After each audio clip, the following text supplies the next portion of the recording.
embark upon this journey of our personal lives. How do we do that?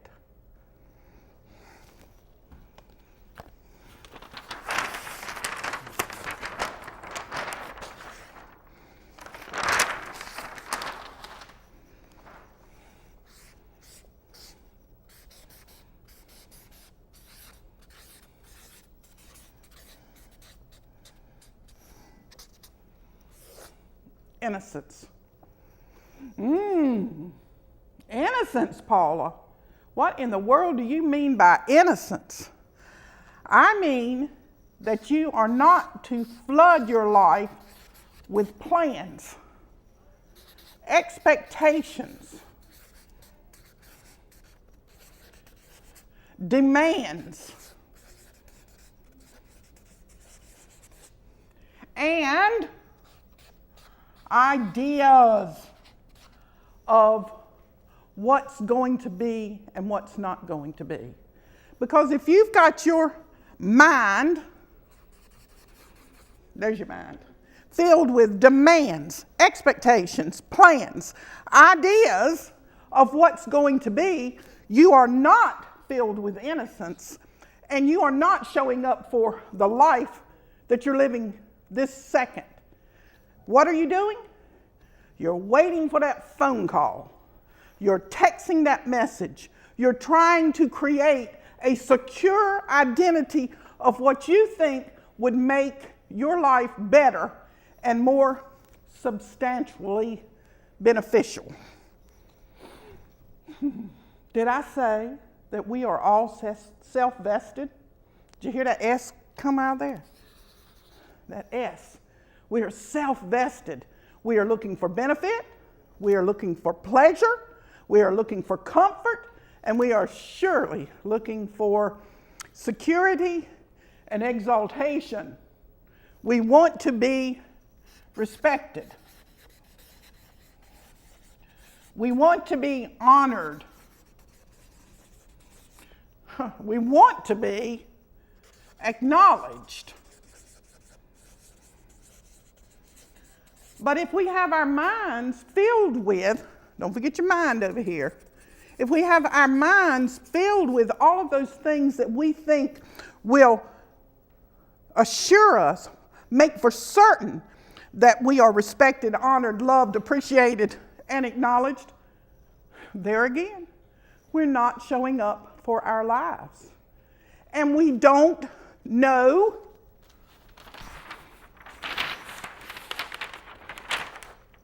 how we feel.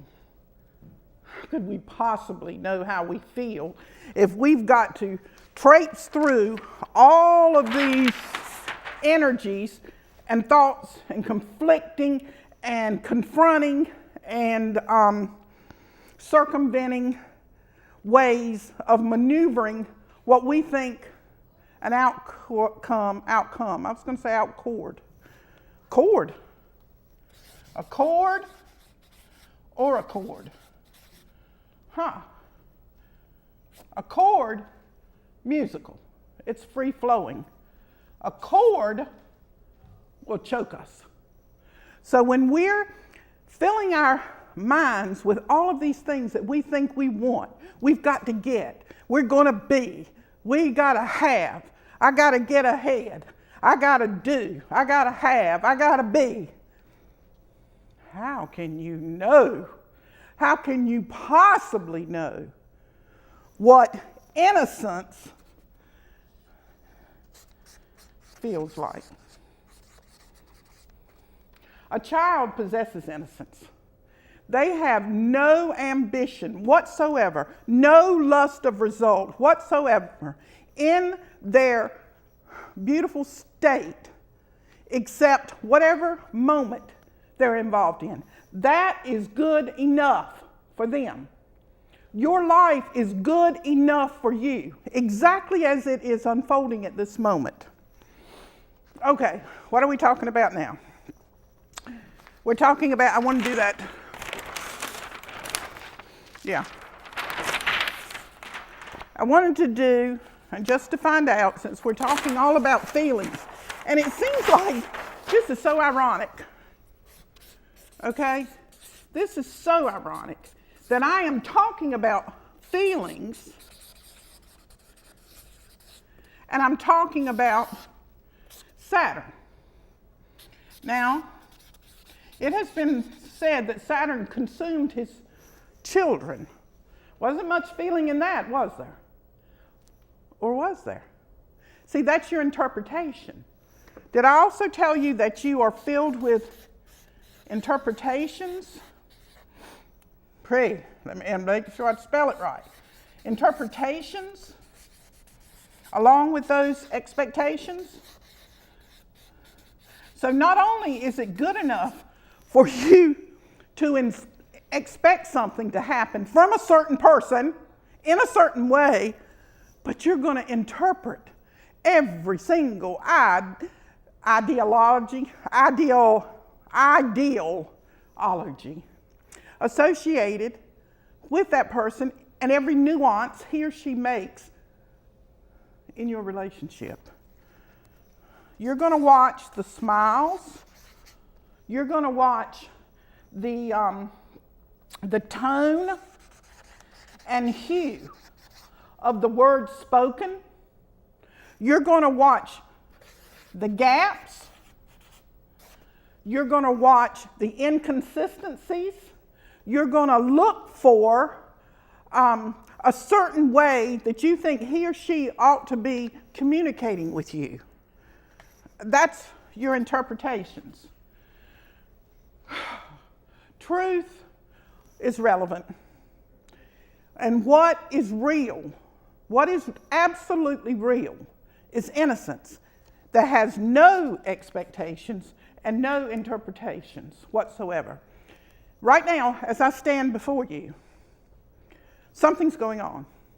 In everybody's life, something's going on. Something's going on beneath what's going on. And something's going on beneath what's going on. And none of those levels need any interpretation or any expectation, because it's going to bypass my personal feelings in the matter. But if I can get so in tune, if you will, in tune. Oh, you know that's coming up, Mitzi. Tune. If I can get so in tune with what is going on with me, in addition to the hum of the universe, then those signs, symbols, what do you want to call it? Anything, our life, our unfolding life, is going to be right here for me to see. I won't have to go and look for it. I won't have to wonder about it. I won't have to question. I won't have to doubt and argue and bemoan and groan and compete and compare.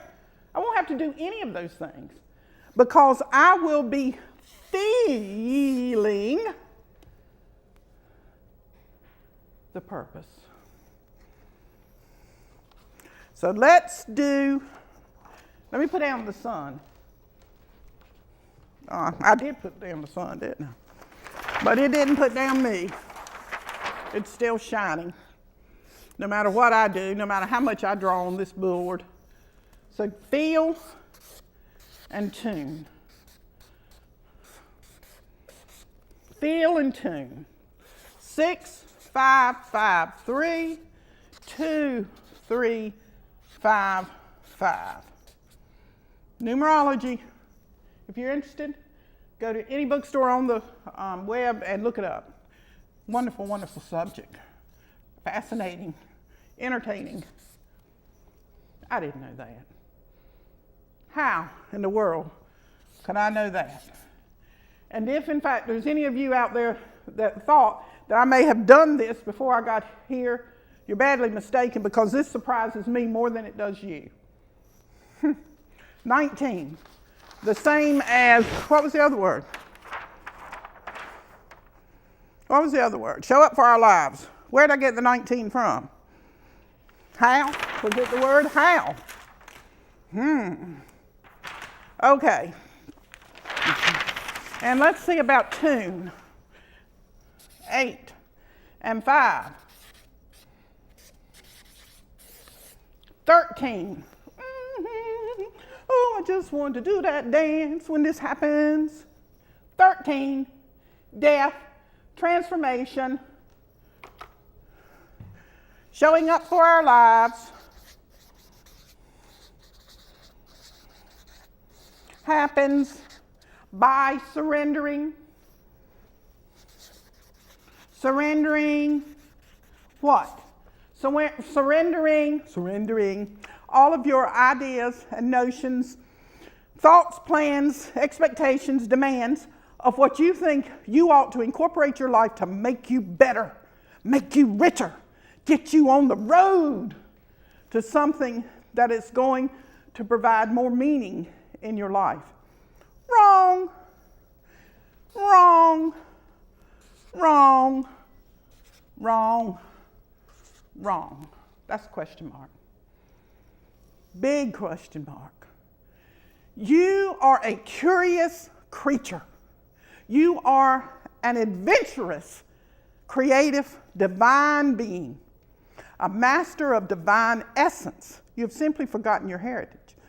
And you are constantly filling your lives and your minds with all of these ideas, as we've been talking about, what you need to do in order to make certain you will get what you're supposed to have. You got to give all that up. Absolutely give it up. I mean, if you're going to show up for your lives, and if you're going to be transformed, and if you know what you're going.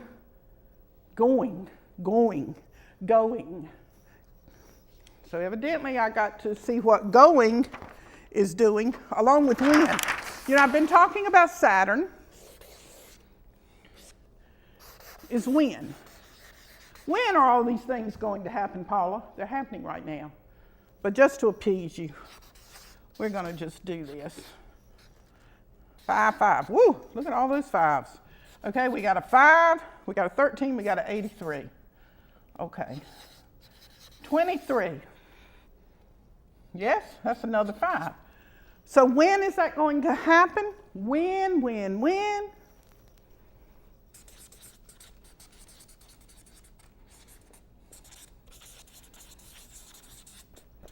It is happening now. What you need, you don't need more of this. You just need to be aware of the more in this. Movement and light. Light being the sun that's down there on the floor, and movement, transforming. Transforming. Being open, receptive enough. There's nothing you can do to make yourself better, smarter, prettier, thinner, fatter, more energetic, more healthy. Paula, how dare you say those things? That's crazy. No. You are going to be led. If you're in tune, where's that word? If you're in tune with yourself and your body and the food you're eating and the activities you're engaging in and the thoughts you're thinking, you are going to be led. You are naturally going to put one foot in front of the other and be led to that place.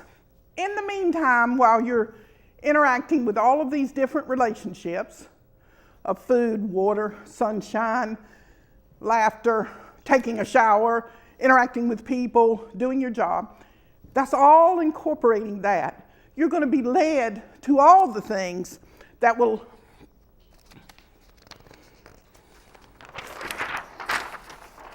maintain.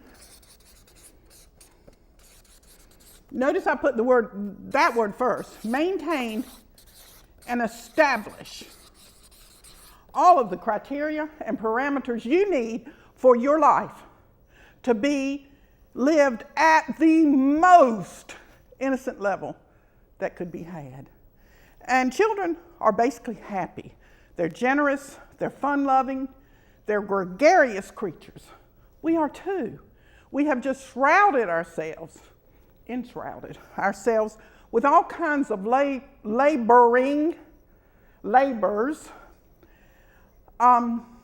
of things we think we ought to do, we need to do, in order to just be.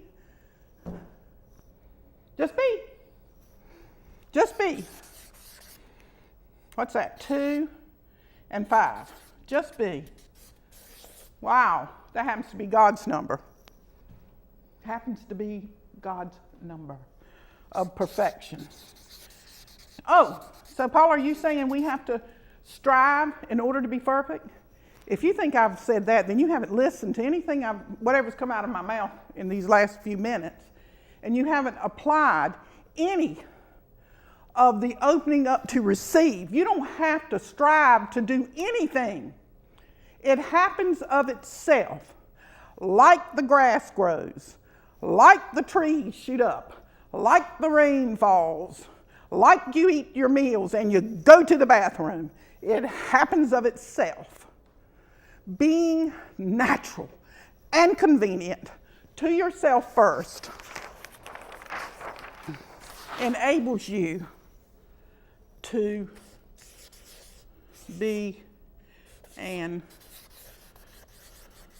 show up for your life.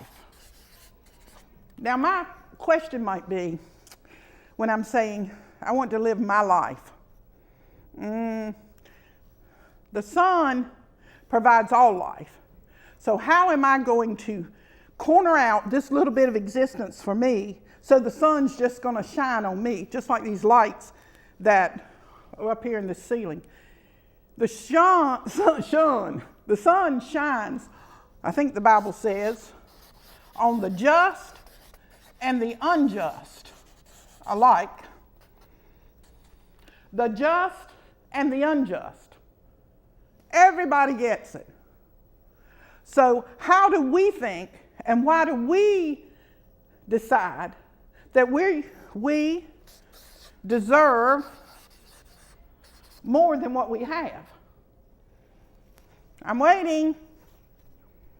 Mitzi, I'm waiting. How do we arrive at that place that we think we deserve more than what we've got? Or we look over there and say,